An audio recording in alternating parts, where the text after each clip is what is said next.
Terima kasih Pak Agung. Pak Anwar. Assalamualaikum warahmatullahi wabarakatuh. Selamat sore, salam sejahtera buat kita sekalian, para pimpinan Komisi 2 dan anggota Komisi 2 yang saya muliakan, Pak Menteri dan seluruh kepala lembaga yang hadir pada kesempatan ini. Saya menambahkan apa yang disampaikan oleh teman-teman. Yang pertama, saya sangat mengapresiasi dan tentu sangat mendukung apa yang menjadi kinerja yang telah dicapai oleh Kementerian Dalam Negeri dan seluruh jajarannya tentunya. Cuman satu Pak Menteri, saya ingin sekali bahwa urusan dalam negeri ini adalah urusannya Menteri Dalam Negeri. Tapi akhir-akhir ini sepertinya urusan dalam negeri diurusi oleh semua menteri. Contoh misalnya, Menteri BKPM, Menko yang lain sibuk mengurusi soal perpanjangan masa jabatan presiden misalnya. Mengusulkan, seharusnya yang bersuara ini kan Menteri Dalam Negeri. Karena ini adalah menterinya urusan dalam negeri. Ya. Oleh karena itu, sehingga pada kesempatan ini saya tidak bertanya Pak Menteri, saya hanya ingin memberi dukungan yang sebesar-besarnya. Kalau Pak Menteri bilang ini kita misalnya perpanjangan masa jabatan dan sebagainya, dan saya tahu Pak Menteri hari ini diam, ya, tidak banyak memberi statement, tapi tidak segarang yang dilakukan oleh yang lain. Nah, saya berharap hari ini dipertegas lagi Pak Menteri, supaya marwah Kementerian Dalam Negeri ini kembali seperti dulu. Dulu Kementerian Dalam Negeri ini luar biasa. Apapun semua tidak ada yang boleh lewat kecuali Menteri Dalam Negeri. Nah, itu yang pertama. Yang kedua, saya juga sangat bangga dengan prestasi yang dicapai oleh Kementerian Dalam Negeri. Tapi mungkin ke depan Pak Menteri perlu lagi kita lebih tingkatkan kepada seluruh jajaran pemerintah daerah, bahwa kita ingin apa yang telah ukuran kinerja itu berbanding lurus dengan peningkatan kesejahteraan masyarakat. Kalau kita melihat hari ini, tren yang ada, ya, semua kepala daerah itu berlomba untuk mendapatkan penghargaan yang menurut saya Pak Menteri itu masih dalam batas normatif, dan itu hal yang bersifat administratif. Semua berlomba untuk bisa mendapatkan predikat WTP. Tapi pernahkah kita melihat bahwa predikat WTP itu berbanding lurus dengan penurunan atau peningkatan tingkat kesejahteraan masyarakat? Kita inginkan sebetulnya seperti itu. Ketika WTP itu didapatkan atau penilaian sakit dan sebagainya itu didapatkan dan prestasi yang baik, juga di daerah itu terdapat misalnya penurunan angka kemiskinan yang signifikan dan juga peningkatan tingkat kesejahteraan masyarakat yang lebih baik. Itu kadang kalau kita periksa Pak Menteri di lapangan, banyak daerah yang WTP tapi tingkat kesejahteraan, angka kemiskinan masih sangat tinggi. Itu satu. Ini saya mendorong saja, mungkin ini ada format ke depan dalam memberi penilaian kepada kinerja pemerintah daerah. Nah, yang ketiga soal pembinaan kepala desa. Nah, pembinaan kepala desa ini saya kira kepala desa kita, ya, harus jelas Pak Menteri. Komandonya itu harus jelas.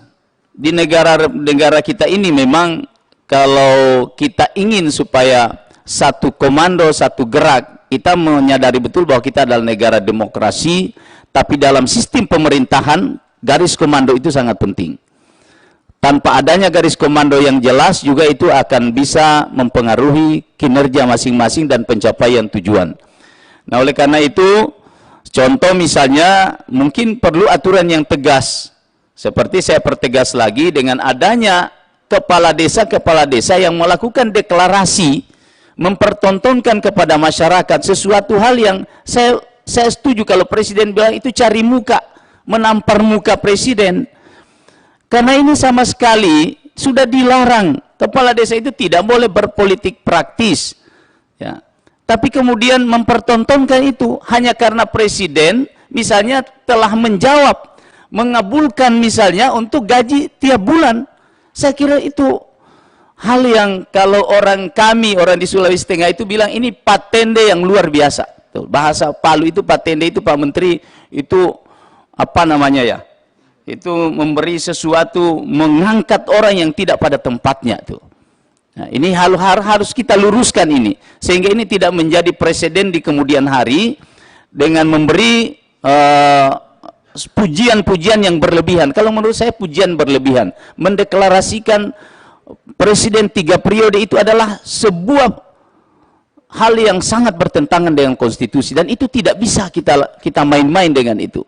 Nah, kemudian yang keempat, karena ini dalam waktu dekat kita akan segera untuk mengangkat pejabat kepala daerah, saya tidak melihat itu karena ini adalah hak prerogatif. Kalau gubernur adalah presiden, tentunya melalui Pak Menteri, demikian juga pejabat bupati.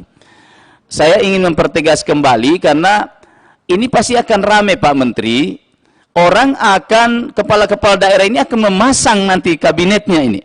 Ya. Katakanlah misalnya 2 bulan lagi, baru-baru ini ada kepala daerah, tinggal 2 bulan mau berhenti, masih bisa melantik itu. Ini mohon diawasi sebaik-baiknya dari Kementerian Dalam Negeri. Ya. Jangan sampai kejadian itu nanti ini akan rame Pak. 2022, 2023, 1 bulan, 2 bulan akan dilantik, masih bisa membentuk, masih bisa melantik. Harusnya sudah dihentikan saja itu. Kemudian selanjutnya yang terakhir soal IPDN. Saya kira apa yang disampaikan Pak Junimar tadi, soal IPDN ini, yang pertama, saya ini ada alumni Sekolah Pemerintahan Dalam Negeri. Pak Rektor, saya ini alumni APDN terakhir. Ya. Saya ingin sampaikan bahwa profil ya, adik-adik saya sekarang ini saya kira tidak jauh beda dengan kami-kami dulu. Sebetulnya Pak Menteri, yang ada satu hal yang ketika saya kunjungan baru-baru ini di PDN, kami itu sebetulnya, Praja itu tidak menuntut berapa besar sebetulnya uang lauk pauk itu. Yang sebenarnya ini adalah keadilan. Ketika di lembaga-lembaga pendidikan lain, itu mereka diberi uang lauk pauk yang sangat berbeda dengan di IPDN. Padahal IPDN itu adalah juga mencetak para peraja-peraja yang akan menjadi tulang punggung pelayanan pemerintahan ini. Jadi saya menyampaikan ini Pak Menteri, mungkin ini bisa dibahasakan. Supaya jangan terlalu ada kecemburuan. Pasti kita cemburu nih Pak Menteri. Di tempat lain, di pendidikan lain begitu tinggi biaya lauk pauk itu. Sementara di IPDN, Pak Rektor ini pusing bagaimana mengakali itu bisa cukup.